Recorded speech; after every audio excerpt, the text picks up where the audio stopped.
Okay, um, so I'm going to try to lay out this idea um, in a relatively systematic way, kind of in the way that I went about discovering it, and hopefully it'll make more sense this way. I feel like the idea is actually fairly straightforward, but it's kind of difficult to talk about directly. So um, let's see if I can manage this. Okay, so toward a universal structure of character. So imagine you're a director on a board, or you're a leader of a small team, and you have to delegate a task to someone or a group of people for some reason. I don't know, maybe you got sick for the day and you have to pass the baton to someone else that has the authority to sign on your behalf. Who knows? Maybe you don't have to go that far either. It could be something as straightforward as you have to go to the grocery store to shop for your spouse, or you're buying a gift for someone for the holidays. Um, right. Okay. So there's a challenge there. So the problem is that for that particular moment, you have to actually be able to embody that person or the things that they stand for or their opinions, and you have to be able to serve as representative for them for the time being in their absence. Right. So as long as everything stays nicely together and integrated, and the grocery stores, it's still there, it's open, the gift that you know that they wanted, it's still available. The team that you delegated the work to is dealing with things that they already know. Everything just has a much higher likelihood of going, let's say, according to plan. Okay, but sometimes it doesn't, right? Sometimes it doesn't. There's a lot of miscommunication, things that should have been known, they fall apart anyway, and well, that's normal. That's a thing. But things they really tend to fall apart when something happens, and that thing that happens is something that we didn't account for. It's something we didn't have in our mental model of like, oh yeah, this was going to happen. So okay, so like the grocery store is closed today, or the gift that you wanted to buy is discontinued, and you have to go find something else, or the team found out that the budget for the project was canceled, and it's shut off, something broke, something changed. Okay, so they have to do something, right? So what do you do now? Okay, so the first thing you do is well, you feel some anxiety, because now there's some kind of threat that things aren't going to go so well, right? Something might not go as well. So you're afraid that the gift that you bought as alternative isn't going to be accepted, or the team is afraid they're not going to make the right decision.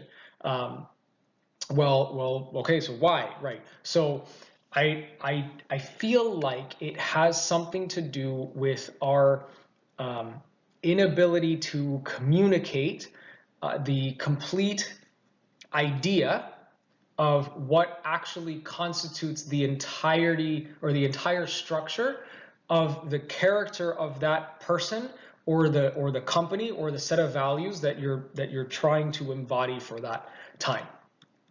And then you could argue that, like, well, okay, this person, they know what gift they would get me because they're very empathetic, or they've known me for so long that and we worked together on this team for so long, forever, and okay, yeah, fine, right. So that's good. That's what it should be. But how, right? So how do we actually do that, right? So if if you could keep the sort of emergent um, conflicts, let's say, at bay by staying integrated, well, you know that it would be easier for that to happen if we actually understood each other, or understood each other better, let's say. And okay, but then what's the process exactly by which we manage to communicate these ideas across? Obviously, we do them somehow. Something we're doing that seems to be implicit, Maybe it's through observation, maybe it's through time, maybe it's through there's ways we do it, but how and how exactly? Okay.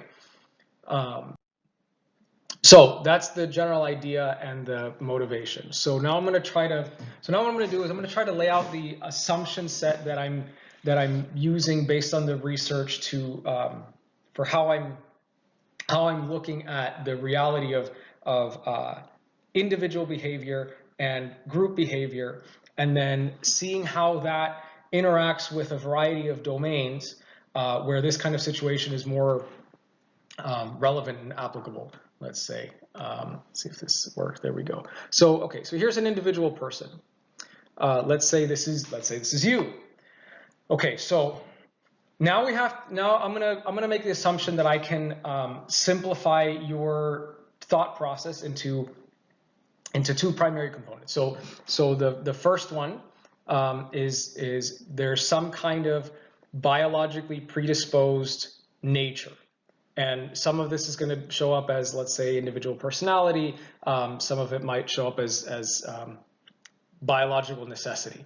Okay, so the second component is something like a socialized belief system or training or something that you've learned. Essentially, it's something like the nature side, so the nurture side and the nature side and nurture side. I'm not arguing the importance of each side. I'm not trying to say that, well, there's more of this one, there's more of that one. It's none of that. It's more like I'm just going to use this particular type of structure as basis for the structure of the conversation. Okay, so one of the functions of these systems, both of them, is the maintenance of affective or emotional control. So the argument is something like this. So the idea is, let's say we don't like to feel hurt, we don't like to feel pain, and so we're going to figure out something that we're going to figure out a way to reduce the pain. Okay, so we're going to do that by updating these systems, because we felt some pain, so update the system. Maybe we'll do better next time. So like the stove, like you touch the stove, it's hot, you burn yourself, it hurts. Okay, so well, next time you don't touch the stove. That's probably a good thing. Okay, so it might be an incomplete model, because it might be like, well, the stove wasn't on and it wasn't hot, so I can actually touch it now. It's like, okay, well, that's more complicated, but now you can update the system to incorporate that. Right, right, but you're effectively avoiding pain and burning yourself. Okay, so now so that's one set of assumptions. So the next set of assumptions is that the world, I'm going to model reality as that it would appear to you as an individual as a split of two different things. So the things that we know and the things that we don't know.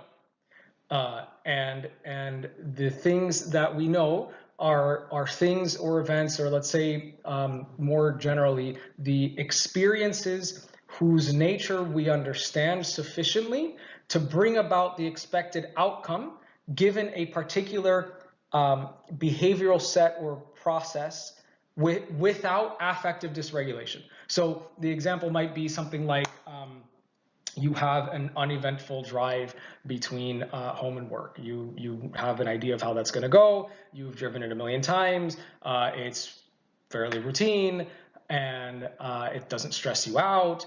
And you might even add in something like listening to the radio or something like that to make the drive a little bit more interesting. Okay, so that's the known side. Right, so on the unknown side, you've got everything else. It's everything that is an anomaly to you. It's all the things that would be threatening, and or promising. Right, so there's both sides. It's kind of ambivalent in that regard. So sometimes it's both. Right, all the things that would cause you to lose your psychological integrity. So it's basically the experiences whose nature you don't understand sufficiently to bring about the desired outcome, assuming you know what the desired outcome is in the first place, and then all of the emotional volatility that comes along with that. So, okay, so you're on your drive to work, and maybe you get a call that you were let go. or you get in a really bad car accident, or you find out that you won the lottery, and right, because right, so it could be you won the lottery because it could be promising. And it's not exactly obvious whether or not the thing is promising. Winning the lottery might be a good thing. It might also be a very bad thing, right? There's plenty of people that win the lottery and their life just becomes absolutely miserable after that. So it's not clear. Okay, so that's another set. So the last thing is that as these affectively protective structures that we build demonstrate their utility, so that's both the biologically predicated side and the socialized belief side, so that help us deal with the known and unknown aspects of reality. The idea is that these structures would then become shared across groups of people, and then we call those sort of shared normative behaviors, we call them culture or maybe group identity or something like that. So I guess if we say that backwards, so the idea is that something like being part of a group of people culturally or cognitively, I suppose, if you share ideas with them, it means that you share a common set of norms that keeps you as well as the group sort of affectively or sort of emotionally protected. So you're not dealing with all of the anomalies at the same time. Okay, so that's the proposed construction that I'm going to use to model the individual and group behavior in my head. Okay. So if that abstraction holds, then my initial guess would be that I should be able to apply this abstraction to a bunch of different domains simultaneously, and it should still hold true with all of those domains at the same time, or at least it can at least be related to those domains, or that maybe the abstraction would be, or the domain would be a projection of the abstraction, something like that. Okay, so I'm gonna try to summarize at a high level what I've seen in each of these domains, and see if this kind of gives you an idea of where I'm going. I'm gonna come back to this slide, so don't worry about the words here for a minute. So I'm gonna talk about the first set here. So conflict resolution. In the conflict resolution literature, there's a lot of well, let's model it this way. We've got two. Let's say we've got two actors, and then you've got actor A, which has goal A, and we've got actor B that has goal B. Okay, so actor A or goal A and goal B are effectively mutually exclusive events. Let's say you can't have both of them at the same time. Okay, so you've got a conflict, and you've got to actually solve this conflict, right? So in the conflict resolution literature would tell you that there's a couple ways to handle that. One is you resort to something like dominance and control, and you force one of the goals to be real. Okay, fine. Then you've got things that look like conflict avoidance, let's say, and that could be through just avoiding the conflict entirely, or through entire concession, where you're just like, no, just you have the answer. There you go. And then you've got another set, which is something like compromise or collaboration. The collaborative solutions are the ones that are most supported as being the ones that produce the most value in the conflict literature. So that's the idea where there's some way to actually make a win-win out of both of these. Okay, so if you trace that literature back, there's this idea of a superordinate goal. So the idea is something like actor A and actor B might have goal A and goal B that might actually be in conflict with each other, but it's possible that there's a goal that sits above goal A and goal B that actually actor A and actor B hold in common, and both of those can subscribe to that particular superordinate goal, and then they can agree to reformulate goal A and B in such a way that you can actually come up with a solution that's mutually beneficial, right? Okay, so That might be something like, on a practical level, it's like, oh, well, you know, somebody was going to go to the grocery store and somebody was going to go to a restaurant. The schedules are conflicting. You can't do both of those things at the same time. But then you find out that really both people are just hungry. And then so as long as you get food, it's fine. Then there's other ways to solve that. Well, you could go get food in a different way. So, okay, if we're both actually trying to get food, we can actually do these things, and then we don't have the schedule conflict anymore because the priorities restored.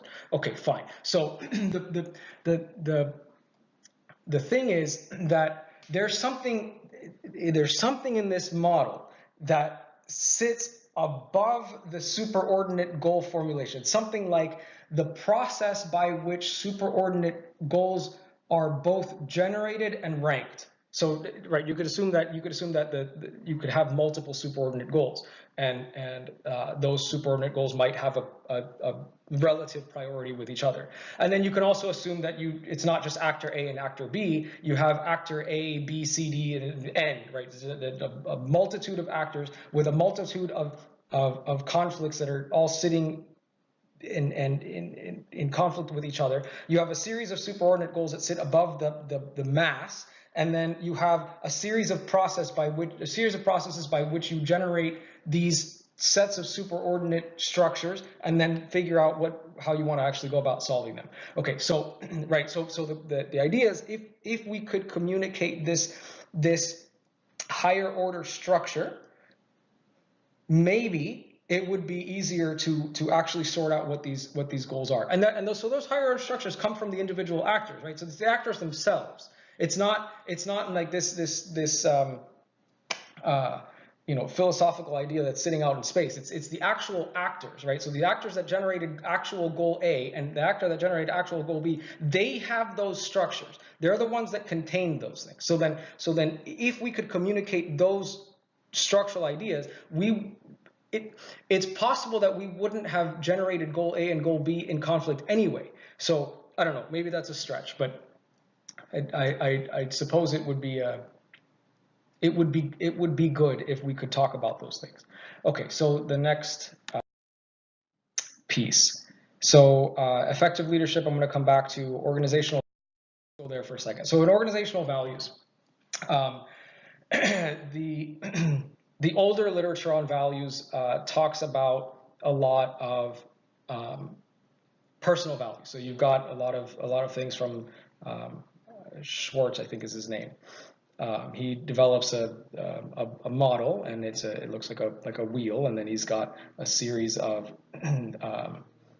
personal values that look like one word, basically, that people look for, let's say, benevolence or self-direction or security or tradition or something along those lines, and then that's what people do.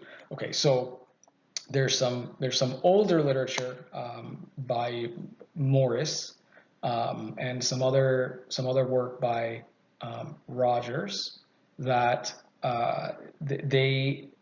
and there's some even older work from the behaviorists. Anyway, the idea is that trying to sort out exactly what individuals are looking for in their lives, let's say, over the long term, is varied, and it comes from a possible list of things, and that list of things might be more limited and could actually be delineated through survey or through something like that. Okay, so then let's fast forward. So we come back to today, and what's happening is that the word for values has gotten somewhat diluted, and it's covering a massive domain of different ideas. And then what's happening is that inside of the values literature, you end up with a lot of this interplay of conflicting effectively, because people are kind of talking about different things. So 2 years ago or so, this pair of professors, I believe they're both professors, they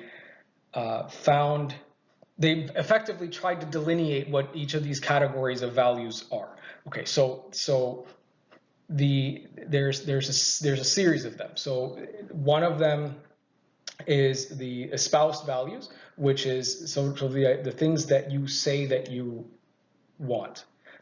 There's the aspirational values, which is something like um, where you think you should be to improve.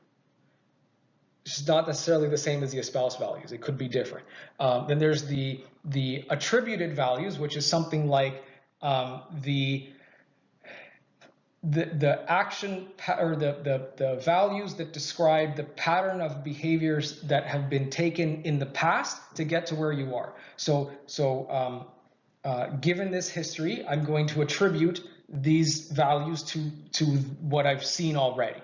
Okay, so then there's the last one, which is something like shared values, which is the idea, which is sort of this group idea, right? So you've got this aggregate set of individuals, and amongst that aggregate set of individuals, you have a shared identity, and you have a shared set of personal values that you hold in common, right? And some of them might be aligned with the organization, and some of them might not.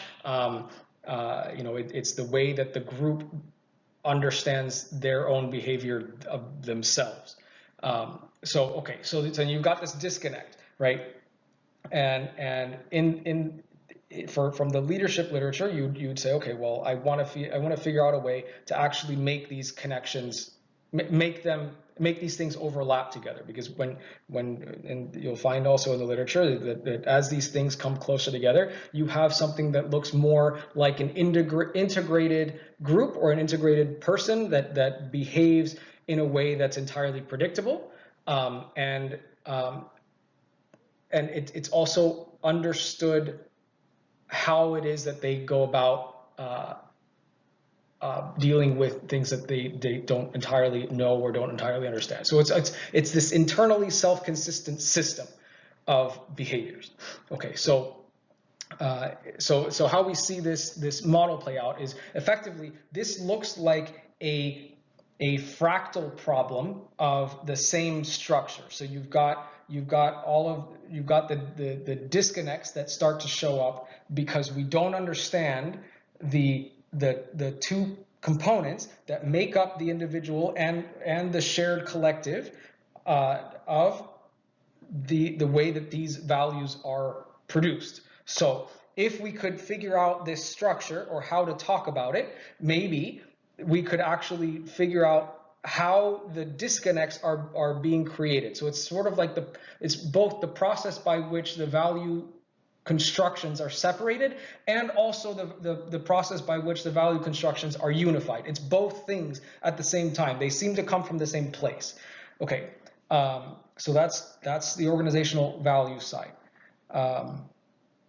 Or this high-level summary of it. I suppose there's Blanchard's work also, which is something like the management by values work. So his idea is that if you have a series of espoused values and you can actually get those transmitted into the organizations, you could make decisions on behalf of the organization by taking those values, those espoused values in, and saying I'm going to make future decisions based on this policy. Right. So there's a problem with that, but I'm gonna get to that a little bit later. Okay. So the rest of this I'm gonna try to talk through. So we've got the effective leadership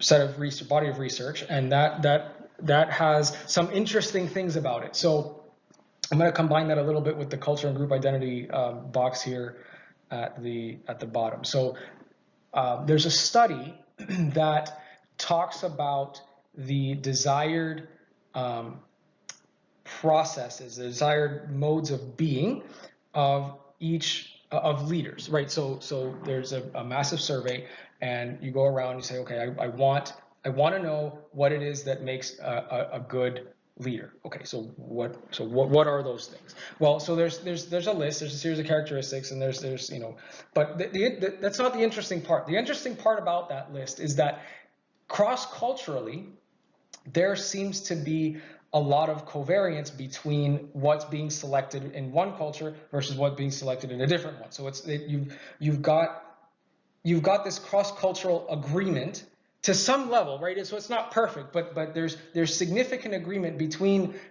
a variety of groups of people where you're seeing effectively an intersection between groups as to what actually constitutes effective leadership.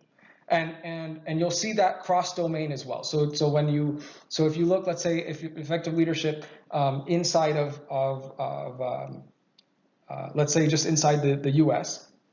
and we're going to cut out the cross-cultural thing at the moment. Now we're just going to go cross-domain, and then when you go cross-domain inside, like you go to business, you go to military, you go to education, and then you look at the effective leadership literature there, you end up seeing a lot of the same patterns. And it almost doesn't matter which domain it is. There's some differences, right? So there's some there, and maybe it has to do with the way that we're measuring it exactly, and the terms that we're giving it. But even so, you're still seeing this connection. So there's a connection there. There's a connection in the cross-cultural literature, and so what I think is happening is that there is something that looks like a mode of being or a way of being that that is representative or the embodiment of what it means to be an effective leader. Right. So that's what that is. So then, okay. So that's that. Now the change model. So I'm going to hit that for a minute. The change models.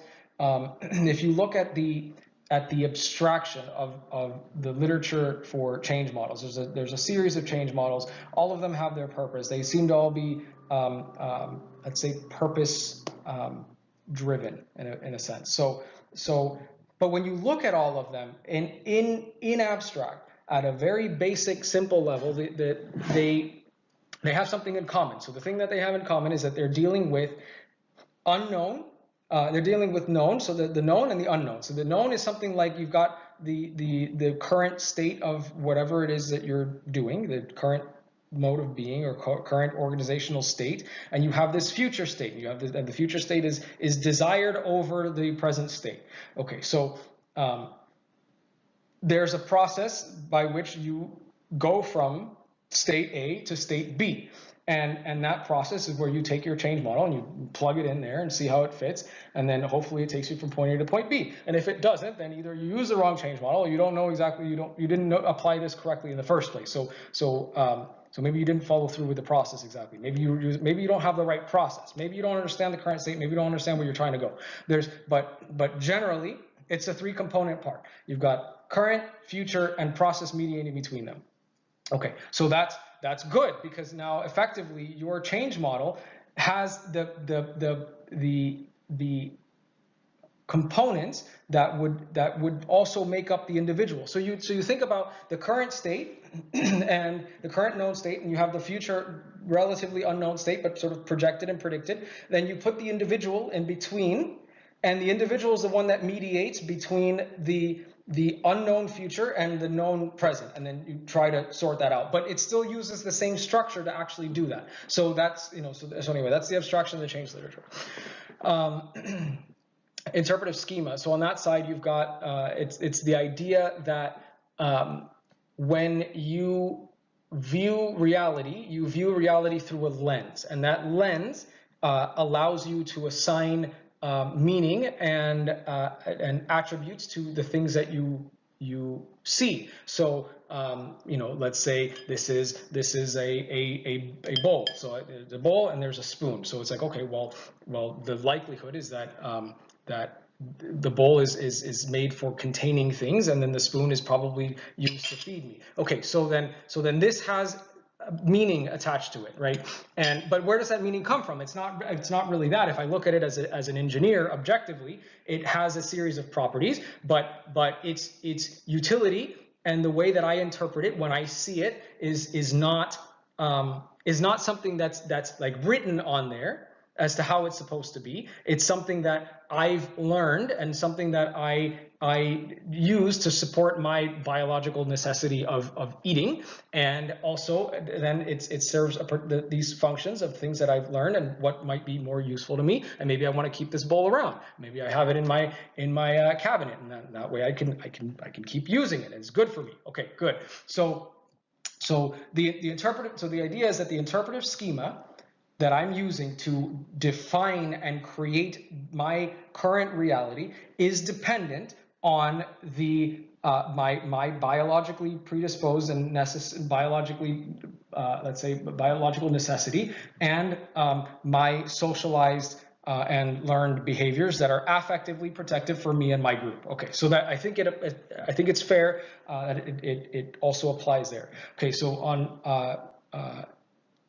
education and learning, I'll try to go fairly quickly through these. So the idea here is that in education and learning, you are effectively trying to transfer information from, let's say, one person or the fractal person, which might be the curriculum, let's say, of a series of ideas, and transfer that across to another person. Okay, so how exactly do you do that? And is that actual information that's being passed across, or is it the way by which information is passed in the first place? So it's a little bit more complicated, because it's like, well, do you want to teach someone information, or do you want to teach someone to be able to embody the process by which information is found and then transmitted? So it's a little bit more complicated. And then so in that idea, you've got, well, what's the optimal way of transferring information? Like, well, it depends. It depends on what you're doing. What's the context? What are you teaching? So we solve these problems intuitively. Let's say if you're doing something that might be a manual labor type thing, maybe it goes through imitation and demonstration and repetition and things like that, and you're actually physically doing something. Or if you are, let's say, learning to play an instrument, it's a similar thing. If you've got children in a preschool, it's going to be different than if you have adults in a university. It's not the same. Well, why isn't it the same? Okay, well, because things are different now. So, well, how do you know, and how do you express that, and how do you figure out exactly which way you need to go when you're actually doing these things? Okay, so that's that. In the machine learning world, so this is a software world now, it's the same process. So the idea is you have let's say in the machine learning world, you've got a system that you don't understand, and the computer doesn't understand its behavior, and so maybe what it's going to do is it's going to attempt to map out a series of let's say schemas, and it's going to say, well, I'm going to test to see if this works this way, and I'm going to see how this system responds. And then so I'm going to throw some stuff at it, see what it does, and then I'm going to see if I can build a predictive model so that when I do certain things, it behaves as I expect it to, right? So that's the hyper simplified way of describing what machine learning and some rudimentary forms of AI are doing. Let's say something like that. They're trying to map out exactly a series of patterns and make an abstracted predictive model that comes out of it, so that it can actually be entirely useful. And maybe you find new things through there, because maybe there's odd solutions to these things. Okay, so that's that. Same thing happens with optimization. Let's say you have an optimization problem. You have to figure out, you have a particular function, and in that function you're looking to maximize a particular set of variables, let's say, and in that it's the problem. The problem is more so the how did you select the variables that you wanted to maximize? So it's like the process by which you rank, order, and generate the what's the word? It's like the goal, the objective function, right? So you've got an objective function, and then you have to, you said, I want to approximate that, okay, and I want to optimize this for these variables. Okay, fine, but you picked that, and then you decided that that's what you wanted to do. Okay, but how did you decide, right? Because it's not obvious. And then so it's back to the same conflict resolution literature. You see the same thing. It's like, well, I've got a series of competing requirements. Okay, but what's the superordinate set that's doing that? Well, what's the process by which you decide what the superordinate goals are to actually go ahead and decide for your optimization what you're going to do? Okay, good. So ethics and morality. This you'll see more on the group side, right? So you've got a group ethic and a group morality, and the group makes judgment, let's say, on particular individuals as they decide to do or not do certain things. They'll isolate them socially, or they'll apply punishments, let's say, and for them, let's say, going out of line or something like that. So if you've got a particular ethical set that operates as effectively policy for membership in that group, and then if you have the intersection between groups, so like the way you see in the effective leadership literature, you might have cross-cultural agreement on what constitutes a good or viable ethic, right? So or a moral set. And then if you sort of integrate that across a long period of time, because so in the ethics and morality part, you could imagine you have an ethic that emerges from well, there's behavioral literature that looks like children playing in a playground. So you've got a series of children, and then the children decide that they want to play. Okay, so then they figure out that they play, but as they play, they don't actually necessarily know what the rules are to the game, because they're children, they're little. So when they're little, they're figuring out what the game is and how to play it in a way that they want to be invited to play again the next game. Right, so because they're not just playing one game, they're going to be playing in the recess yard for a long time with the same kids. So it's like, okay, well, what's the emergent morality that comes from playground interaction? So you see that. So it doesn't necessarily have to be something that's like ethic and morality, a very long-term thing. It's something like you've got a team, and that team has a series of behaviors. Those behaviors become a pattern across time, and that pattern ends up reflecting the way that the group operates, right? And those might be the shared values from the organizational values literature, so that there's crosstalk there. Okay, so now let's add in the infinite time span, or something much longer. So as you start drawing out the idea of that group ethic for a very, very long period of time, you start getting emergent ideas that look more like theology and less like emergent ethics. So there's a time span thing, right? So maybe theology, maybe you include philosophy in there as well. So the idea is that you have the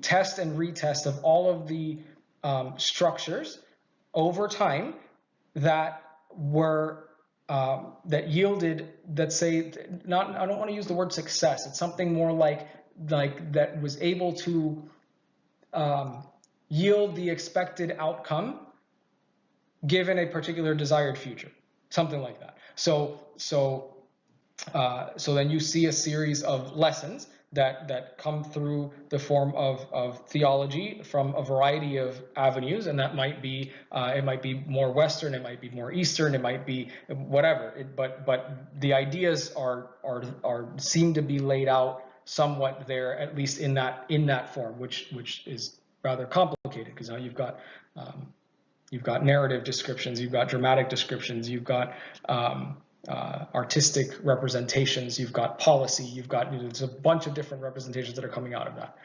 Okay, so that's probably the most complicated one. Okay, so integrity and congruence.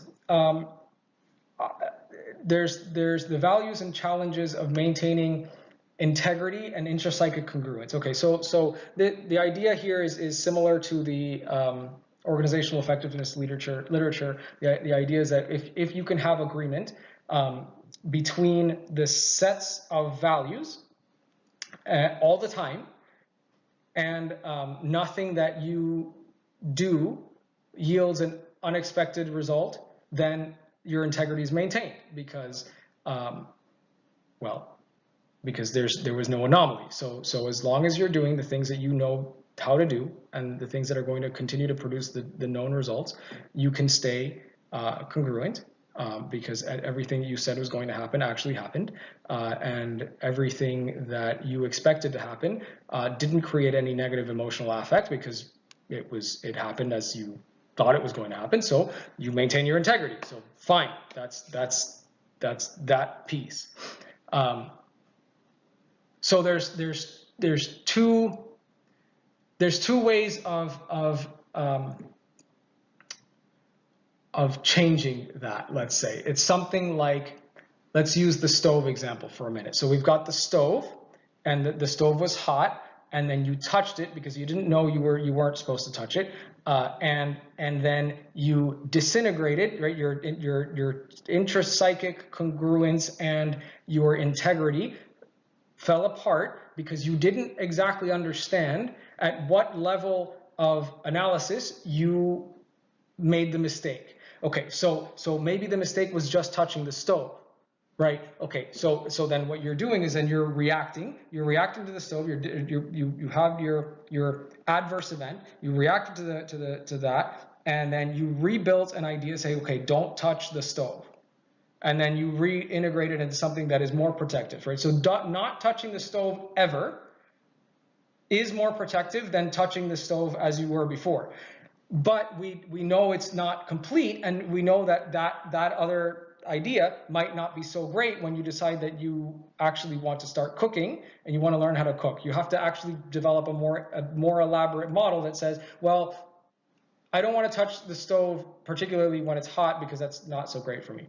Okay, but then there's and that might still be reacting to something. But at the same time, if you can go and make the abstraction and generalize the idea and say, hey, hot surfaces beyond a certain temperature that maybe can be observed in a variety of ways, in theory, in my imagination, it would be bad for me, or it would cause me pain to interact with a hot surface in a way that's not protecting my hands. I'm not wearing something. I'm not shielded from the volcano, something like that. So you can through your imagination, build an integrated model proactively into the future to say, well, I touched the stove and I disintegrated as a result, and I rebuilt a very basic model. But then I took that model and then I imagined the abstraction of what would actually happen in the future if I could imagine a series of hypothetical functional scenarios, and assuming I understand reality well enough, and then I can rebuild the model coming back without actually having to entirely fall apart by involuntary approach. It's sort of more a voluntary reconstruction of my integrity, and you can do that through those ideas. So I have some image representations here. So this is very, very basic. I've got my my idealized reality. So I've got my little house, and it's sunny and everything's great. Okay, but my little house is weak, right? And because I haven't touched the stove yet. Okay, then reality comes, and then there's the storm, and my house gets turned upside down. I don't know what just happened. My hand hurts because I touched the stove, and now I had to rebuild a new reintegrated reality that includes the hot stove, and then but it now has a protective feature that I've added that then allows me to have the stove in my life, and that's fine. But now I'm reconstituted as a more integrated being that can actually contend with having the stove there. Okay, and then on the other side, you've got something like Noah's Ark, right? So the summary story of Noah's Ark is Noah exists, and he has a family, and then God tells him that in the future there's going to be a massive flood that's going to wipe out everything. So you should spend some time building a gigantic boat so that you and your family and the animals can survive, and everything else is going to be wiped out. Okay, so but the idea here is similar. You've got this proactive approach where Noah's never seen a flood before. None of that's ever happened, but in the future there's going to be some situation where this kind of preparation might actually be useful. Okay, so so then what he does is he reconstitutes this new integrity that is now capable of dealing with the flood effectively, right? A flood that no one's ever seen before. So as far as anybody else is concerned, he's crazy. But he does this, and then the flood comes, and then he's prepared for the flood, and then he survives it. So that's kind of the proactive idea. But you have to be able to have that information to say, hey, you know, here's the abstraction of all the possible ways in which this could hurt, and then how do I rebuild this idea so that I can actually be useful, or as useful and as functional as I can be in the future. Okay, so that's that. All right, so current representation. So I kind of brushed on this a little bit. So the idea is you've got the representation of the known, and that one's fairly straightforward. So we've got, well, kind of. We've got things like policy. We've got the espoused values. You've got organizations that talk about what it is they stand for. You've got sort of imagistic representations that people will put on a wall. You've got narratives. You've got episodic representations like stories. You've got drama. You've got you know, things along those lines. Some of them are explicit, right? They can actually be made explicit because you say, well, this is what it is. But then you have some other ones that are implicit. So there's this interplay of these sort of implicit shared values, let's say, that people just act out inside of an organization or in a group, and those implicit structures, they remain implicit until unless it's absolutely necessary to somehow make them explicit, or someone figures out how to say them, which is hard enough. Okay, so that's the known side. Then we've got the unknown representations. The unknown representations look, well, they're complicated because we don't actually know what we're representing, right? So you've got this idea that it's like, well, there's this unknown thing out there, and I don't know what it is because I haven't interacted with it, and it's an unknown, and that has this ambivalent nature of being threatening and promising that I don't really know what to do with that. Because I haven't dealt with it, so I don't know. Okay, and then so some of those representations might be through art, they might be through stories, they might be through literature, they might be through you know, you've got a series of abstractions that attempt to lay out some of what might be something that you could imagine and the things that you can't imagine. So it's complicated. Okay, so then there's the other part, which is from like the change model stuff, is where we're dealing with the process by which you mediate between the things that you know and the things that you don't know. Okay, so here's an idea. So the idea is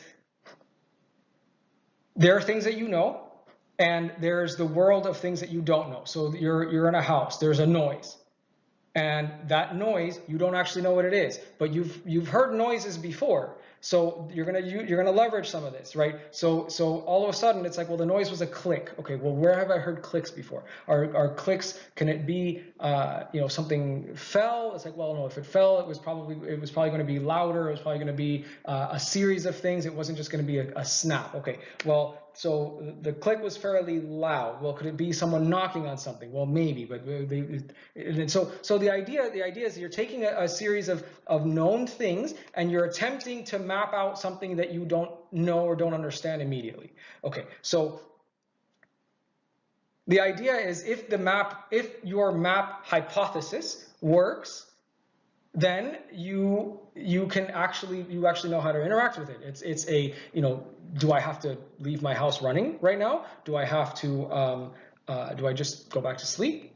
Do I, you know, what do I actually do? So you have to decide on what the appropriate action pattern is to actually deal with whatever it is that you don't know. Okay, so and that's there's a series of guidelines, let's say, of how we do that. Um, uh, we could use things like a scientific method approach. If you wanted to go the super rationalist side, you could do that, and you say, well, the scientific method. So I'm going to lay out these hypotheses, which is kind of the same idea. You're mapping out a series of guesses, and then you're going to go find out whether or not the guesses worked. Okay, and then how do you generate the guesses? Okay, well, that's creativity. And it's like, well, how creative are you?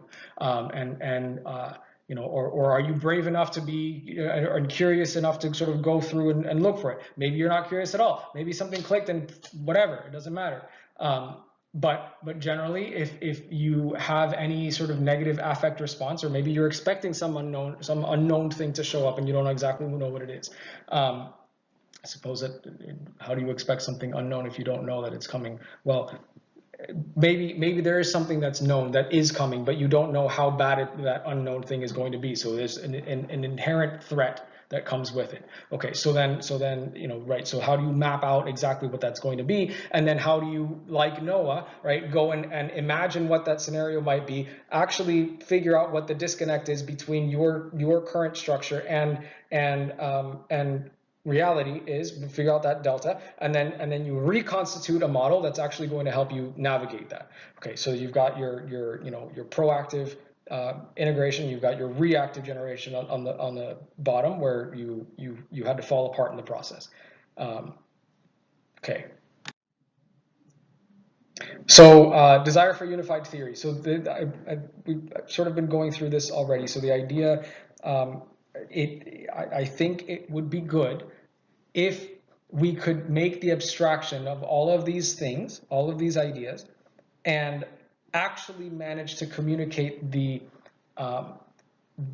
both sides, right? So it's something like the known portion, the unknown portion, the process by which you mediate them, and that process being based on biological structure and belief system and socialized, let's say socialized system. So it's biological system, socialized system, dealing with known and unknown. So it's both of those components. And I think it would be good and useful if we could actually have a discussion at that level. Okay, so the required elements for unified theory, unified process for both the unknown and unknown. Okay, yeah, right. So the known and unknown, biological structure, and the socialization of the belief. So it's those pieces. So limitations of current research. I think what the research is doing so far, from what I've understood, is they are doing what they can to build the perspectives from the side of the known. So we have the things that we know, and then we're going to try to expand and into the direction of the unknown using the same process that we use to mediate from the unknown to the known. So everybody's doing what they can, right? So we're moving in that direction. We're trying to get there, and everybody seems to be sort of converging on this one spot. What I'm proposing is that I think the spot's in common. I think that common spot is actually held by the entire gamut of people that are all looking at the same thing. I think we're all kind of pointing in the same direction. So I wonder, I think the whole is something more like the idealized future representation of all of the different topics simultaneously. It's an abstraction, and that abstraction I haven't seen laid out anywhere. There's some guesses of it. There's some ideas for the structure. So I've seen some of that, but we haven't laid out what that is exactly and how that's transferred beyond the representations that we have, which is something like policy or imagistic representation, music, art, literature, drama, philosophy, theology, religion, et cetera, et cetera, et cetera. It's like we have things that effectively look like implicit procedural processes, semantic descriptions of things, and episodic representations like stories. So that's where I think the research stops. I think we're all going towards the same point, but we haven't started actually having the conversation about the commonality between all of these things. There's the centerpiece of all of the literature. Okay. Directions for the future research, existing elements, and where to go from here. So I just laid that out. That's where I think we're going. I think we're going to the same place. I think we just haven't talked about it. And conclusions. So I think conclusions. I think it would be good if we could have a discussion about the common structure by which ideas of this level of abstraction are communicated.